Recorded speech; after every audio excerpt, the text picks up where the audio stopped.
Dietitian. I just started here at the health center in October, so still relatively new here, but enjoying being part of the University of Maryland campus again. I did my dietetics degree here back in a bit ago. So I'm excited to talk with you all today about food and mood, how nutrition impacts mental health. So let's dive in. All right, so what to expect? We're first going to talk about your relationship with food and how that affects our mental health. Again, that's sort of what our feelings are around food, how we interact with it, what sort of feelings that brings up for us emotionally. And then move into talking about eating patterns because how we eat consistently throughout the day is going to affect our mood, our energy, our nutrition, and then we'll specifically get into nutrients for mood regulation. All right, so what is your relationship with food? This is sort of a complicated question that maybe you haven't thought about before, but when we think about our relationship with food, um, it really impacts how we interact with our meals on a daily basis, right? If it's something that brings us joy, if it's a stressor, especially in the society that we're living in, there's a lot of information around nutrition and that can feel really overwhelming. So I'll go through some of true false statements. I want you to think about whether these feel true or not for you. Mostly thinking about, as I'm reading through them, how many truths you have. These are adapted from Intuitive Eating, a book by Evelyn Tribole and Elise Resch, which is a great resource. So let me dive in. True or false? I follow eating rules or diet plans that dictate what, when, and or how much to eat. I feel guilty for eating something unhealthy. I don't trust myself around my favorite foods. I have forbidden foods that I don't let myself eat. I use foods to help me soothe negative emotions. I find myself eating when I am stressed out or bored, even though I'm not physically hungry. I have difficulty finding ways to cope with stress and anxiety other than by eating. Most of the time, I do not desire to eat nutritious foods. I don't often eat foods that make my body perform efficiently. I don't trust my hunger cues to tell me when to eat. I don't trust my fullness cues to tell me when to stop eating. I don't trust my body to tell me what to eat. I gauge how much I should be eating by how much the people around me are eating. So as you can see, a lot of these statements are sort of talking about where we get our information about nutrition. Is it internally? Are we following our body cues? Or are we getting a lot of external messaging? If you answered true to a couple of these or more than a couple of these, then it might be time to sort of reassess your relationship with food, whether that's with a therapist, a trusted friend, if you want to schedule an appointment with me at the health center. That could all be helpful ways of sort of getting a little bit more in tune with your body and using more of those intuitive eating principles to regain trust in your body. It's also completely normal to answer true to a lot of those statements because we are living in diet culture. These are just a couple images that sort of represent that diet culture. Thinking about the food morality that we talk about, whether you're good or bad because you ate something, whether you're having a good day, if you're having a guilty pleasure or a guilt-free treat or skinny pop, cheat days, kind bars, right? All of this moralizing around our food. And then we also have headlines that talk about toxic food or poisonous things, why things are harming our health, right? All of that can be very alarmist. So diet culture is a set of societal beliefs, norms, and expectations that values thinness above all else, even equating weight loss with being healthy. So as I mentioned, it begins with some moralizing, right? Foods are good or bad. We are good or bad for eating foods, whether it's guilt or guilt-free, indulgence, sinful, right? We have this language that really talks about our morals more than anything about the food. But food is just food, and we have a wide variety of reasons for why we choose the foods that we eat. And so taking some of that moralizing language out can be really helpful for just recognizing that there's more to why we eat than just good or bad, health or unhealthy. Scare tactics, especially these days, is a major contributor to our anxiety around food, right? This is something that can really be stressful if we have built up concerns, if we feel like what we're eating is going to be harmful in some way, if we don't trust the way that our food is produced or how it's going to nourish us, any of those concerns lead our anxiety to rise every time we're eating or every time we have questions or uncertainty about what we're eating. And that's going to impact our ability to digest and our overall well-being, just living in a state of stress and anxiety. So really knowing reputable sources is helpful in reducing that stress around eating and making sure that you're getting reliable information and not just being consumed by headlines that are, again, just trying to get your clicks, your attention, your focus, even if that's not necessarily what's in the paper. And also recognizing that nutrition science is complex and oftentimes headlines are meant to be interesting. And oftentimes nutrition research is not super interesting because it ends with a we need more research. So just keeping in mind that there's very little that is definitive when it comes to nutrition research. And then also part of our culture is this emphasis on size. Um, The culture we live in really equates body size to health, when in reality, there is such a thing as body diversity. We have different heights, we have different shoe sizes, we have different body shapes. That's all normal. And there's lots that we can do to focus on our health and our well-being, focusing on our behaviors that have nothing to do with focusing on the size of our bodies. So what is healthy? I really love this quote because I think it sort of encapsulates what we need to move towards. A healthy relationship with food needs to move beyond weight gain, beyond fat loss, beyond fitting into an ideal. Start viewing food as a means through which you can attain and sustain a healthier body that allows you to do more, laugh more, move more, love more, and play more. Eat to fuel your body, feel awesome, and enjoy your food. Eat not so healthy food every now and then for no other reason than I wanna, and balance those times with healthier times.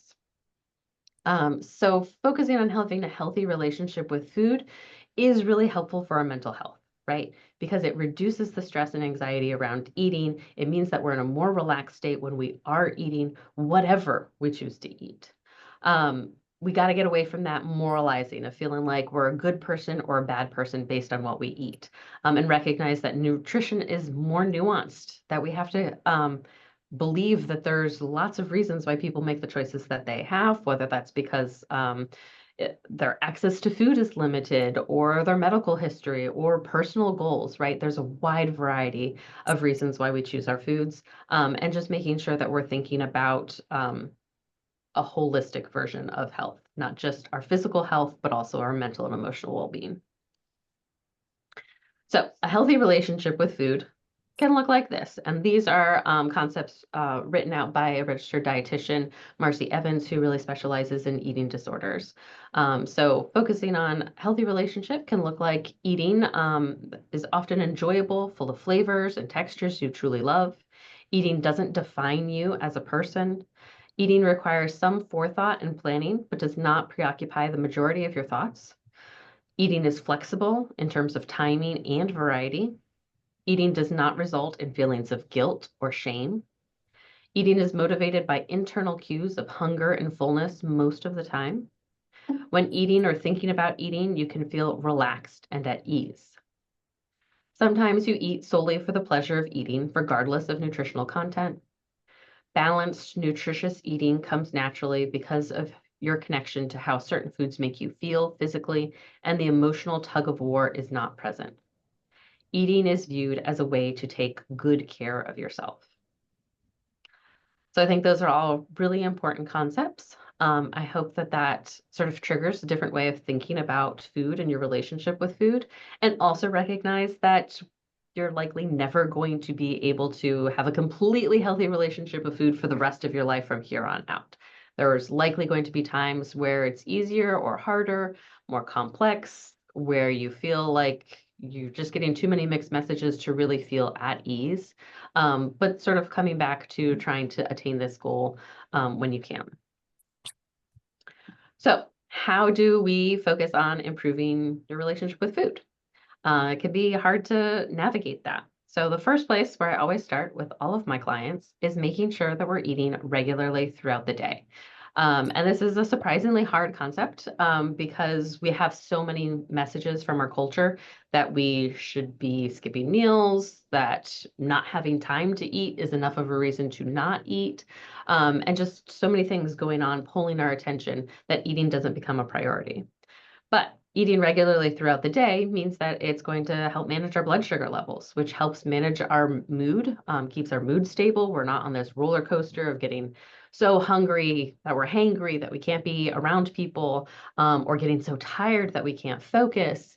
So really focusing on that consistent energy means that we're getting that steady nutrition. We're getting steady energy throughout our day. It also allows for more nutrition. If you're skipping meals, you're missing out on important opportunities for nutrition, and you're not going to be able to cram an entire day's worth of nutrition into just one meal. It also means that it can help reduce our cravings because often our cravings or feelings of out of controlness around food are related to not having had enough nourishment early on in the day. So especially if you're restricting carbs, which are our brain's preferred energy source, you're more likely to experience those cravings, especially at night when we're tired, when our willpower has been depleted. We're going to be biologically driven to have more cravings for simple carbohydrates, so sugary things, salty things, or fats. Fatty things are going to be the most efficient way of getting our energy levels up. Sometimes it's because we're tired and we should really go to bed anyway, but other times it's merely because we have not had enough nourishment and our body is driven to make sure that we get more nourishment. So how do we do this? Ideally, we want to try and start eating something early within 60 to 90 minutes of waking up. Now, if you're not used to eating in the morning, which a lot of people aren't, I recommend that you start small, and also recognize that if you're having any sort of caffeine first thing in the morning, that's also going to be an appetite suppressant, and so you're not going to feel those hunger cues. Also, if you've gone many years of your life without eating first early in the morning, or early when you wake up, then you might have suppressed that hunger cue for so long that your body's not really going to bother giving you those hunger cues anymore. Why waste the energy if you're not going to respond to it anyway? So start small, see if you can have something within 60 to 90 minutes of waking up. Then try and think about eating something about every 3 to 4 hours after that. So what to eat or how much to eat really is thinking about, I'm going to eat again in about 3 to 4 hours. So planning around your day, your classes, you might be teaching or whatever you're doing throughout your day, right? Plan on when you have breaks, when you can fit in meals, and when you can fit in some intentional snacks to help get you through your whole day. Oftentimes people are going, sort of from noon until 7 p.m. without eating anything. And then when they get to 7 p.m., they're like so ravenously hungry that they're going to eat whatever is not nailed down. So that's normal because you've gone so long without eating, you've already run through all of your stores. So thinking again about that every 3 to 4 hour mark, planning in some intentional snacks so that you don't get to the point where you're so primally hungry that you can't control your eating. And then sort of figure out what works for you. Okay. So I recognize that this might not be the ideal setup for everyone. People have complicated lives. People have different feelings about how they feel when they're hungry versus when they're full. But give it a try for about a week and really pay attention to your energy, your focus, your cravings, and see if you notice anything about that. Maybe your ideal is eating something every 2 hours, or maybe you really prefer to get to the 5 hour mark before you eat. But giving this a try might surprise you, and especially surprise you about your cravings. I've had a lot of clients that come to me saying, I was trying to come to you to figure out how to give up eating chocolate because I feel out of control around it. And now that I'm eating regularly, I don't even crave it. So just be in tune, see what works for you. All right, so nutrients for mood regulation. Just a note that this is not to say that mood regulating medications are not necessary or completely appropriate when prescribed for you. This is just other ways that we can help boost our health. And it's also really important to recognize how complicated nutrition science is. So nutrition science is still relatively new. And if you think about it, When you're trying to design a study, you have to control for other variables. And nutrition is one of the hardest things to control because we eat multiple times a day. We all have different preferences. We're typically not in a lab setting. And if we are in a lab setting, how long can you really monitor your participants, right? Because it's costly to have people in a lab where you're providing all of their food and monitoring them the whole time to make sure that they stick to whatever dietary regimen that you have. So most of the research that we have is sort of looking at large population studies and sort of doing food frequency questionnaires where they ask, how often do you eat these foods? How often do you eat this food? And people just have to sort of self-respond over the course of the last week, the last month, the last year, how much they ate those types of foods. So a little bit of unreliability in there, if you can imagine, and also a little bit of possible censorship of what people are willing to admit that they eat and how frequently they eat it. All of that said, most of the research shows that following a traditional diet, meaning something that is rich in lots of plant-based foods, beans, nuts, legumes, whole grains, lean proteins like fish, poultry, and I mentioned whole grains. Yeah, nuts and seeds. Those are all going to be things that sort of make up a primary healthy diet. That's sort of the opposite of our very common Western diet, where we think more about fried foods, lots of red meats, lots of processed foods, things like that. So those are sort of the dichotomy that most of the research focuses on. So let's dive into a little bit more. Water is always a great place to start because typically we're pretty bad about drinking our water. So everybody take a little water break right now. All right, so poor hydration can lead to feelings of fatigue, mental fog, irritability, headaches, constipation, just generally not feeling great. So it's a great place because it's really easy to start to remedy that. Ideally, you want to check your urine color every time you go to the bathroom. You want it to be nice and pale like lemonade, not dark like apple juice. If you don't like the taste of plain water, there's lots of ways that we can get around that, right? Try flavoring it with fruit or herbs, cucumbers, or there's flavoring drops or powders. Start with teas, decaffeinated ideally, herbal, something like that. Again, just to get you started. Um, Also knowing your preferences, right? If you really like iced water, how can we keep it nice and cold? Do we need a thermos that keeps things cold longer? If you like room temperature water, how can you make that more available to you? If you like warm water, how can you have more hot water access throughout your day? Again, is it a thermos that keeps things hot better? So sort of thinking about what your preferences are, bubbly, flat, whatever type of water you like. But knowing that is really helpful for making you want to drink more water. Our antioxidants are molecules that inhibit oxidation and a process that can result in free radicals. So free radicals you may have heard about. They're typically brought up in a lot of like marketing, especially for like women's skincare, damage from the sun causing free radicals. And this is sort of a generic term, but antioxidants are what neutralizes free radicals in the body, basically.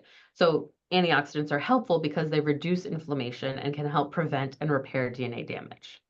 Antioxidants are found in a wide variety of foods and beverages, so almost any plant-based food is going to have some level of antioxidants, from your nuts and seeds to teas, coffee, chocolate, spices. And leadership fellows. Sorry, can you mute?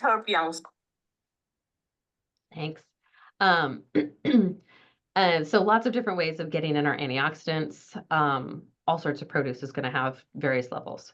Some foods have really great marketing for their high antioxidants, like blueberries or acai bowls. Things like that have definitely gotten a good marketing team. But the main thing is to think about variety, because we want to get a wide variety of foods in a wide variety of colors, in a variety of cooking methods to ensure that you're getting lots of different antioxidants. And that's because the different colors are associated with different antioxidants. Cooking methods can change how accessible some of those antioxidants are. So there's no one best. There's just lots of different ways of getting that in. And that's why you've heard people talk about eat the rainbow and things like that.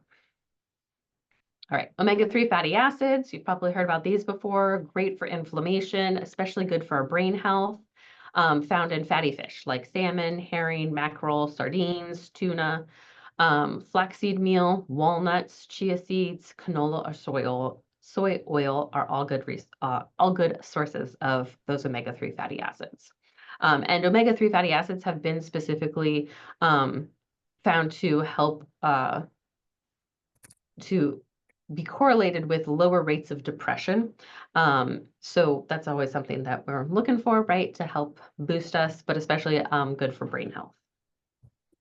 All right, the gut-brain axis is very new and emerging research, but it's really focusing on how the gut and the brain interact with each other. So the gut-brain axis consists of bidirectional communication between the central and enteric nervous system, linking emotional and cognitive centers of the brain with peripheral intestinal functions. So basically what this means is when we say something like, go with your gut, or your gut instinct's usually right, is that there's some basis to it because our gut and our brain are talking to each other.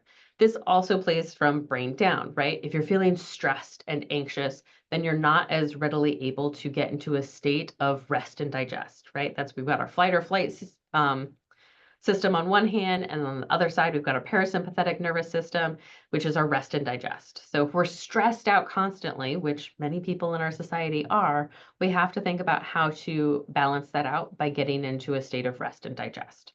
So those two things impact each other. So how do we support our gut health? Fermented foods are one of the ways of adding in probiotics or live microorganisms into the diet. So these are fermented foods that can help balance our good gut bacteria. So thinking about if you've taken antibiotics, that's to get rid of a bacterial infection. It's also going to wipe out a lot of your good bacteria. And so that's a time where your gut bacteria is out of balance. And that's where probiotics can be especially helpful. Things like in yogurt, kimchi, many cheeses, pickles, kombucha, sauerkraut. Ideally, we want to focus on foods first because there's lots of benefits to foods. Probiotics, again, the research is really hard because there's billions of different strains of bacteria, in what combinations, how many, what types, different strains that you would want to have in combination, because you don't want just one bacteria colonizing in your gut. You want a wide variety. So you have to think about all of those things together in addition to what people are eating. Makes it very hard to study. So the research isn't really there yet to support probiotic supplements, but if you're interested in learning more, US Probiotic Guide is a great resource for learning about brand names, what strains they have, and what the research supports. All right, prebiotics are a great way to help support our probiotics, right? The good, healthy gut bacteria. So prebiotics are fiber-rich foods that help, basically they ferment and create more bacteria in the gut and helps feed our probiotics. So garlic, onions, bananas, soybeans, asparagus, lots of whole wheat products. Those are going to be some of the best options, but really any fiber containing food is going to help support our gut health. Which leads to fiber, every dietitian's favorite topic, because Americans tend not to be getting enough of this. Most Americans are eating about half of the fiber that they need in a day. So ideally, we want to aim for about 30 grams of fiber per day. Ideally from food options first, because of all the benefits there. Soluble fiber helps lower cholesterol, found in oats, beans, more of the flesh of like apples or other fruits rather than the skin, citrus, bananas, mostly on the greenish side of bananas. Flaxseed, chia seeds. Basically what soluble fiber does, it makes a gel-like substance that helps you feel fuller longer, slows down transit time in your digestion so that you have longer to absorb those nutrients. Insoluble fiber, sort of the other end where we think about sort of the bulky foods. So nuts, seeds, the fruit skins, whole grains, all of those good cruciferous vegetables, cabbage, broccoli, things like that. Okay. So you might be wondering if you can just take a supplement, and ideally we want to focus on foods first. So whole foods contain lots of different nutrients that work synergistically. So even if we think that we have identified a nutrient that's going to be really helpful, like vitamin C or something like that, research has shown that it doesn't respond in the body the same way as foods high in those nutrients would, because there's so many other benefits that you're getting from the food. So ideally, we want to be able to eat a wide variety of foods that meet our energy needs, our taste preference, and our nutritional needs without relying on supplements. However, there are special diets, or if you have a known deficiency where a supplement is needed, and there you just want to make sure that you're talking with your healthcare providers about any supplements that you're taking. All right, so the quick part of this is thinking about where would you like to start in this? Thinking about SMART goals and how to apply this information, right? So thinking about making a goal that's specific, measurable, attainable, realistic, and time-bound. And I would normally ask for people to give me ideas of where they want to start, but since we're running low on time, I'm going to skip ahead and show you the answer. Just kidding. These are just some ideas to get you started. So thinking about drinking water, or if you want to add in more produce into your diet, right? If you're thinking about having fish more often for those omega-3s, thinking about adding in a snack to work on that consistency of eating throughout the day, right?